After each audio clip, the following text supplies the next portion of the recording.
Hey guys, how's it going? This is going to be a video review of Transformers Generations Rattrap. And obviously here we have him in the box. And as you can see, he comes packaged in robot mode, comes with a wonderful comic book. There's Rattrap, obviously. Turn around to the side, we got Maximal logo. We got some small artwork of Rattrap right there. Turn around to the back, standard stuff, tech specs. Both modes, product shot, bio. Other side, nothing. That is pretty much it for the packaging. I just wanted to make a quick note about where I actually got this guy. He's been really hard to track down at retail. I actually got this guy at Kmart of all places. Yes, he was a bit overpriced. I paid $18 for it as opposed to $15, but considering it's going for like $30 on Amazon from, third-party sellers, $18 isn't awful. It is more than standard retail, and I'm okay with paying $18 because of how difficult this guy was to find. That being said, we may get lucky and he might become very easy to find, shortly, and if that's the case, well, I'll regret spending that extra $3, but not too bad. Anyway, I'm going to go ahead and pause right here and get him out of the box, and we'll see what he's like. Okay, guys, here I have Rattrap transformed and into his pretty cool rat mode. But first, before I talk about Rattrap, I'll talk about a few things he comes with. First up, his comic book. Pretty cool artwork of him on the cover, but here's the thing. He is not in this comic book even once. I didn't even see him in the background. It's a pretty decent comic book, yada yada. Good artwork, all that, but he's not in it. They could have picked a better issue to pack in, but whatever. And this guy actually came with something a little bit old school. An actual paper kind of catalog. On one side of it, we've got the wonderful big toy for kids, Stomp and Chomp Grimlock. Okay, I'm sure not too many collectors are going to be interested in that. Flip this over. We've got some one-step changers, of various Age of Extinction characters. Okay, we got some Battle Master things down there. We got some Creo, some just various collectibles here. The only thing that may appeal to collectors are these DVD sets. And I've already got all this stuff on DVD, so whatever. Yeah, it's a little puzzling why they would put this in with kind of a collector-oriented figure like Rattrap, but I guess if you got young kids that like this stuff, maybe this stuff's for them. Anyway, I'll throw that over there. Anyway, back to the figure itself. Rattrap is a pretty neat-looking rat. His transformation is a little bit of a pain in the butt, but certainly it's not horrible or anything. There is an issue with his rat mode, and that, of course, is the massive amount of robot kibble you got there on the bottom, but that's kind of unavoidable due to the design of the toy and all that, so I can't really fault him too much for that. He's got some posability, better than Rhinox's, which is the other Maximal that I have. Anyway, his tail can go up and down, and it's on that bendy plastic, so you got a fair amount of, options with the tail. His rear legs can move. I mean, they're not supposed to move like that because you expose robot parts, but they can move.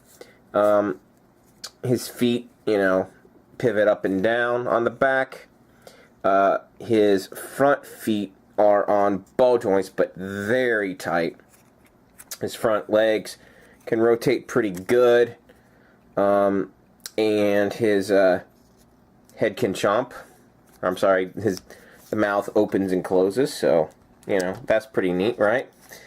And one cool thing about the toy is you can actually put this guy, if you do it right, takes a little finessing, you can actually put him in on his hind legs, but of course you got the robot staring at you and maybe saying, we're all gonna die.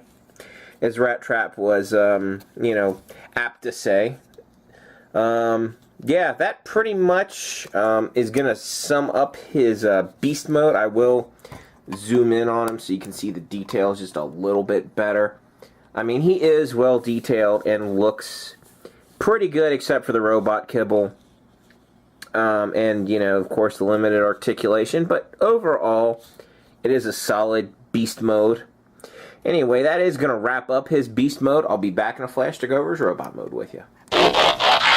Okay, guys, here we have Rattrap transformed into his robot mode.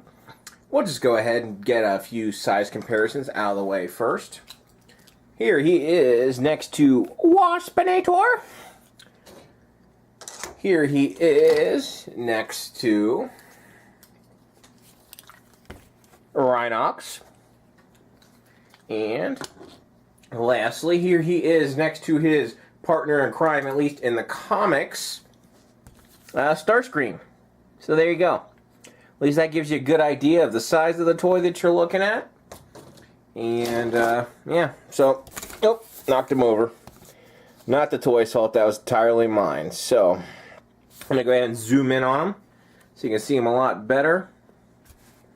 And, yeah, he's a pretty cool looking toy. Extremely good representation of the classic Rattrap character, I think. You know, he comes together really well in robot mode. It's actually, I think, very outstanding the way he looks. His posability is fairly standard. He bends there at the knee. He's got swivel at the top of his leg. He's got a ball joint at the top of his leg, so all directions for his legs. He has no waist rotation.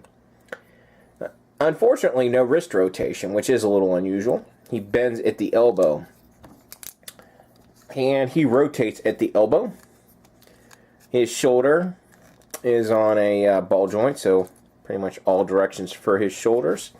And his head swivels. Ugh. Some of his joints are really tight, though. That's a minor complaint I have with the figure. It's a little bit of a pain, but he's still, overall, very poseable. I mean, it's not like it's hard to pose the guy. It's fairly easy. And, of course, he comes with a little hidden compartment here in his arm. Just, there we go. That opens up there. And inside, I'm not sure if this is an explosive or a pair of binoculars. It's one or the other. Comes with this little accessory here. And of course he can, well, when he wants to anyway.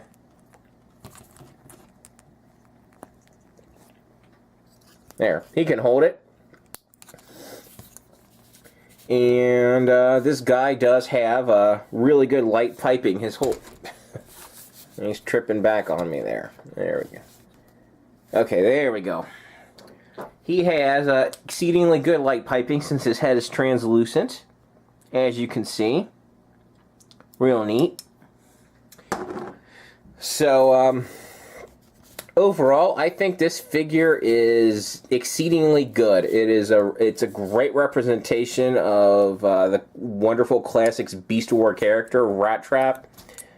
Definitely worth picking up if you are a fan of Beast Wars and or the comics where Rattrap is appearing. Just a wonderful, wonderful figure overall. Now, there is a little bit of a problem with him. I mean, he does have a pretty, substantial backpack, but again, due to the way this figure is, that's unavoidable.